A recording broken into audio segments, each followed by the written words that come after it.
Hi, everyone. My name is Aubrey Levy. I run marketing and partnerships for theScore. For those of you who aren't familiar with us, I'll give you a quick little background on the company.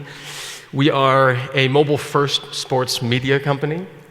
We provide comprehensive scores, data, news for every major league, team and player, college, pro, with a really dedicated focus on high personalization.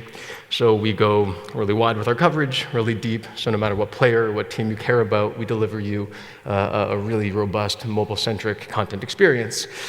We've been mobile, not even just first, but almost exclusive in our digital strategy, going back to 2005 when we had our first app on a flip phone. We've obviously evolved as the mobile and app marketplace has evolved over the years, but all with an eye to creating the best mobile sports product we could, which has fortunately allowed us to maintain a fairly strong position in a fairly competitive marketplace. We currently sit as the second largest multi-sport app in North America, behind ESPN, and slugging it out with some other guys who might be in this room right now, Bleacher, CBS, Yahoo.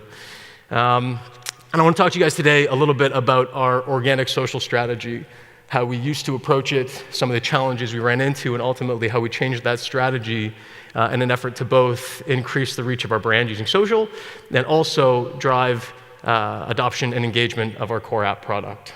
So, as I said, mobile-centric delivery of sports, news, and information. On any given day, we output 400+ pieces of content. And that's all quickly consumable, mobile-optimized editorial, by and large. And it's a ton of content. And for a long time, we've syndicated that content out through our social channels. And we have a fairly decent social footprint, about 4 million and change fans and followers. By no means the biggest of our competitive set, but respectable. And even going back a couple years, when we first started doing this, we saw a pretty immediate windfall of traffic clicking through to our mobile website. And that was great. A whole bunch of new users we were reaching that we were driving to engage with our product. But the challenge we ran into very, very quickly was that as a company, we experience dramatically different engagement on mobile web than we do on app, which is not dissimilar for a lot of app-first companies. This is it for us. So an app, we do about 100 sessions per user per month, which is amazing engagement, and we are very grateful for it. On mobile web, we do a couple. Now, not necessarily out of the realm of normalcy for mobile websites for content companies, but when there's this large of a delta between engagement, clearly our focus is on driving users to our app product, a much stickier product, much more value derived out of it. So we treat mobile web, like a lot of companies do, as another step in our funnel, right? And try to convert users from our mobile web experience over to our app experience. And we've tried tons and tons and tons, a myriad of different conversion tactics, integration points, calls to action, every ad unit under the sun, including interstitials, which gave us some heartburn, but was a necessary evil. And we optimized and we tested, and ultimately, we never really got to a place where we were ecstatic with how we were converting. We would see click-throughs in the range of 0.4% to 1.4%, depending on the touch point. Look, it's not bad, especially if you're talking about third-party advertising. But for us, figuring this was our content that people were showing interest in, we should be able to do better when trying to drive users to adopt our product. So we kept testing, we kept optimizing, didn't really get to any better of a place. And so we started to wonder, okay, well, maybe we're just dealing with two separate types of user. On the one hand, we have our social user, a social purveyor of sports content, someone who is discovering this on their Facebook feed. They might want to pop in to the mobile web when they see 1 or 2 stories a month that interest them. And then on the other hand, our hardcore users, guys who come and they hammer our app for box score and team data, team news. So we thought, okay, well, maybe these are just different users that we're catering to. But the more we thought about that, the more we surveyed our users, the more we dog-fooded it internally, that didn't really sit well either. Just speaking from personal experience, if it's football, if it's Sunday afternoon in football season, I'm going to be hammering our NFL section, looking at box scores and fantasy updates. And then if it's Tuesday afternoon during the work week, Basketball is going on, we're in season. I might also be looking at social content and want to see the latest meme from the most recent update in the KD Russell Westbrook saga. Right? So, and I'm a sports fan, I'm one sports fan. Right? So the thought was, okay, well, that can't be singular. There must be overlap in our user base from the experience that they're looking for between what we're delivering on app and what we're delivering on social. Why is the crossover not really happening right now? So we basically took a step back and said, okay, well, how are we approaching how we're marketing ourselves out through social? Maybe we need to re-explore that strategy. So we basically decided to do two things. One, okay, let's go deeper on social and produce natively social content. To this point, we had been syndicating out our editorial to social, which was okay, but it was really just pushing out the most social of the editorial content we were creating. A trade, a big play, but it was really taking the existing content and finding a home for it off-platform. And the second piece was, okay, well, then we also need to figure out how we can drive better hooks back into the core app. Right? Maybe the strategy to date was just that we were halfway to nowhere. Right? We were underserving both audiences. So that's what we decided to do. And we said we're going to focus on social, and hopefully, in the purpose of that, accomplish a couple things. The first is this will allow us to focus on reach and compete on brand. This is a slide of Muggsy Bogues, who to this day I think is still the shortest NBA player ever to play, coming in at 5'3". And it's kind of like a nice tongue-in-cheek representation of how we view us in our competitive landscape. We don't have the budget or the resources of our bigger competitors. We don't have the channels that they do. We're the only ones without major television or telco channels to market ourselves through. So social obviously can be very fertile ground for us. Right? We can find great amplification of our content if we can produce the right content and find the right tone. Now, I should caveat that producing content natively for social is not a new idea by any means. Right? A lot of other media companies have done this. Some of our sports media competitors do this. But it's not a zero-sum game, right? And it's not an unblocked channel. So if we find the right content with the right tone, we can find audience, hopefully, at dramatically greater height, quote unquote, than we currently hit at. So we started to invest efficiently in certain social channels. For us, starting out, it was Facebook, Instagram, and Twitter.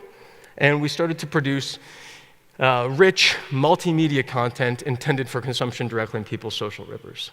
Right, so here we have an example of a video we produced parodying, some Pokemon-style video parodying the McGregor-Mayweather upcoming fight.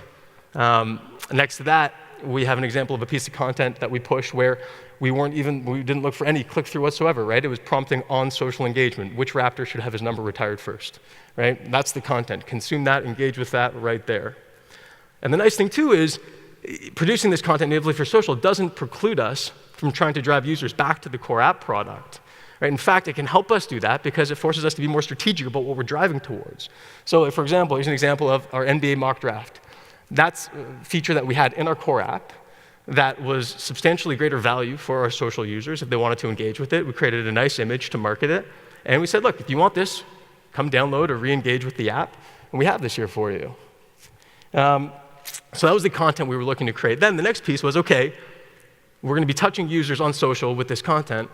How do we create an experience in the core product that resonates to that same user that we're touching on social, right? Create a unified brand experience. To that point, it had been pushing content out from the app, right? And yeah, we wanted users to come back, but we weren't really creating anything in the core product that resonated to that same user who might have a first touch point with us on some social channel. So how do we pull that experience somewhat back into the core product? So as part of a UX test that we're currently running, we said, okay, well, we're going to just create a much more robust portion of our app for this. So on the left is what our trending section looked like before, right? Just basically a bunch of editorial stories stacked up.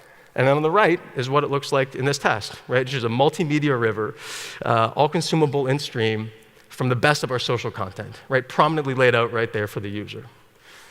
So that was the experiment. Now, what happened?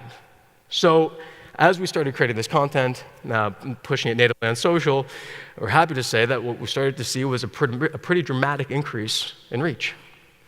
Looking at Instagram, taking a sample week from a year ago before we started doing this to a sample week now, we've seen an over 500% increase in the reach we're now achieving on that platform. So amazing. right? We're now clearly able to get our content in front of way more users' eyeballs than we were before. Equally exciting to that was our content's also getting engaged with more than it ever had. So this is basically a scrubbed chart of us versus our competitors on interaction rate on Instagram, taking a sample day from earlier in the month, based on the likes and comments on our posts for that day per our follower count.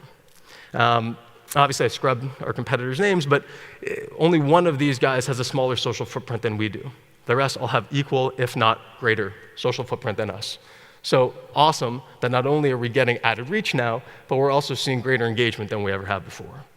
And lastly, never hurts if the content you're producing can garner further media coverage.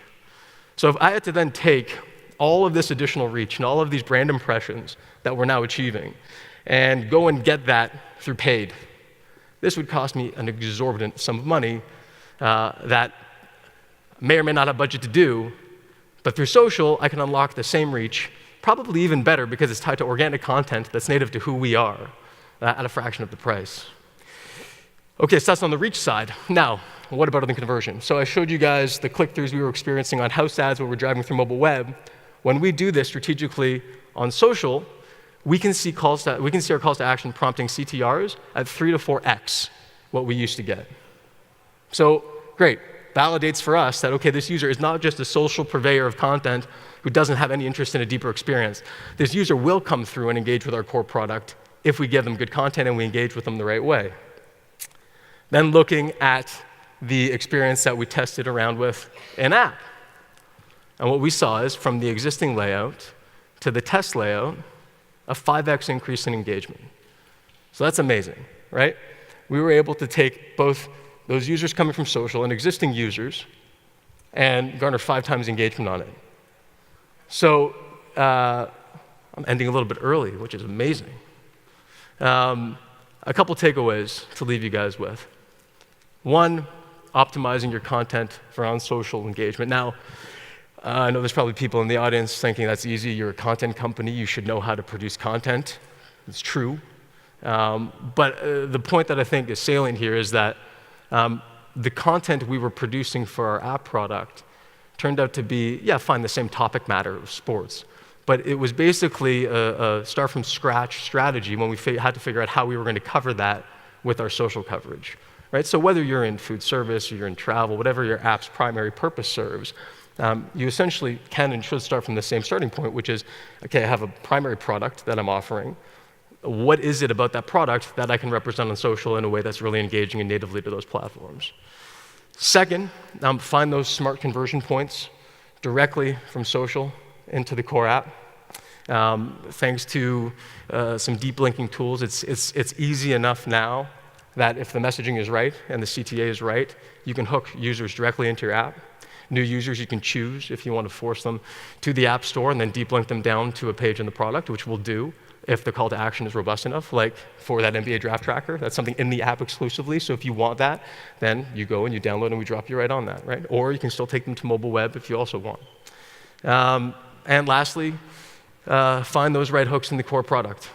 It's important that if a first touch point, or even not first touch point, but just a common touch point for your users is your content on social, and you're hoping to ultimately bring them back to your core product, your core app product, to try to get them to engage, there needs to be some sort of unified brand experience, right? Initially for us, we basically were promoting 2 different brands. And so by simplifying that and by not replacing the old brand, but just broadening that out and making some touch points that were relevant to the users who are experiencing us on social, we were able to see that, you know what, this user, we're able to attract a lot more of this kind of user without really hurting our existing user. All right, I think that's it for me.